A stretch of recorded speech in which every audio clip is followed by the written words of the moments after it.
ओम श्री परमात्मने नमः. ज्ञानदेवांचा आत्मसंवाद. प्रकरण पहिलं. शिवशक्ती समावेशन. ज्ञानदेवांचे शिवशक्तींना नमन व नमनाचे स्वरूप. शिवशक्तींना ऐक्य भावाने वंदन. 44व्या ओवीपर्यंत शिवशक्तीचं स्वरूप कसं आहे त्याचे वर्णन केल्यावर ज्ञानदेव त्यांना अनन्य भावाने शरण जाऊन नमस्कार करतात. अनन्य म्हणजे न अन्य, दुसरेपणाने न उरता त्यांनी त्यांना वंदन केलं आहे. आणि शिवशक्तींना एकपणानेच वंदन करणे शक्य आहे, कारण ती दोघे भेदरूप चराचर विश्वाचा निराश करतात. रात्रीच्या अंधारात दृष्टी विरते तसे त्या दोघांच्या आलिंगनात संसार विरतो. अवघी रजनी होऊन जाते. पाहणाऱ्याला काही दृश्य शिल्लकच राहत नाही. त्यामुळे पाहणाराही त्यात विलीन होऊन जातो. यांच्या स्वरूपाचा निर्धार करताना वाणी प्रलयकाली गंगा जशी समुद्रात विलीन होऊन जाते, वायू आकाशात विलीन होतो, त्याप्रमाणे वाणी परावाचीत विलीन होते.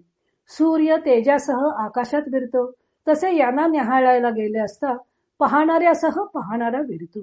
तो वेगळेपणाने उरतच नाही. त्यामुळे आपण हे शिवशक्तीनं केलेले नमन ऐक्य भावाने केलेलं आहे असं ज्ञानदेव सांगतात.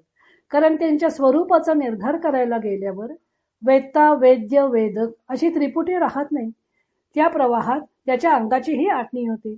जीवभावच सोडावा लागतो. मग अशा स्थितीत नमस्कार करणारा वेगळेपणे उरणार कसा?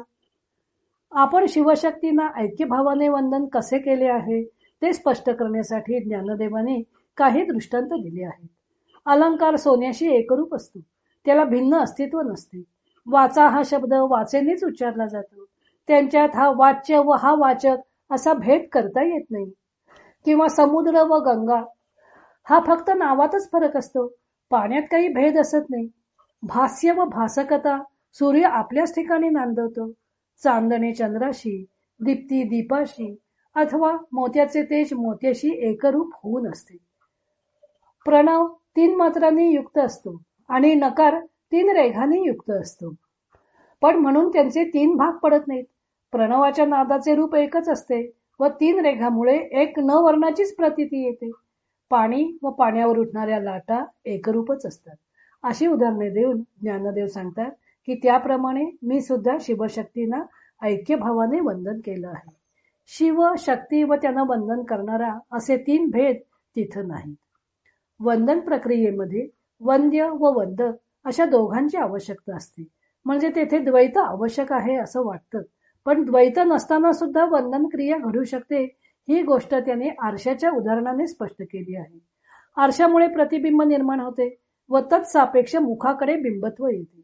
असं असलं तरी पाहणारा स्वतःलाच पाहत असतो. प्रतिबिंबाला बिंबाशिवाय अथवा लाटांना पाण्याशिवाय वेगळं अस्तित्व नसतं. तसेच आपल्यालाही शिवशक्तींशिवाय वेगळे अस्तित्वच नाही असं त्यांनी स्पष्ट केलं आहे. पुढचा भाग आहे द्वैत भ्रमाच्या निवृत्तीचा उपाय. वंदकाला आपण वंद्यापासून भिन्न आहोत असे वाटत असते, कारण त्याचा अहंभाव त्या आड येत असतो. वास्तविक सर्व काही परमात्मा स्वरूप असताना त्यात अहंतेचे केंद्रक निर्माण करून जीव तेवढ्या परिघातच फिरत राहतो व स्वतःला परमात्मा स्वरूपाहून भिन्न समजू लागतो. अर्थातच परमात्मा स्वरूपाची प्रचिती यावी असं वाटत असेल तर अहंता दूर सारली पाहिजे. अहंकार मुक्त झाल्याशिवाय परमात्मा स्वरूपाचा अनुभव येणारच नाही. ज्ञानदेवानेही ऐक्यभाव प्राप्त करण्याचा हाच उपाय सांगितला आहे. ते सांगतात की बुद्धी त्यागे देवो देवी वंदिली मीया. बुद्धी त्यागाने म्हणजेच अहंभावाचा, देहात्म बुद्धीचा त्याग करून मी शिवशक्तींना वंदन केलं आहे. कारण जोपर्यंत देहबुद्धी अहंभाव आहे तोपर्यंत जीव व शिव हे वेगळेपणे भासतात. हे वेगळेपण संपवायचे असेल तर देहात्म बुद्धीचाच बळी द्यावा लागतो. त्यासाठी त्यांनी मिठाचं उदाहरण दिलं आहे.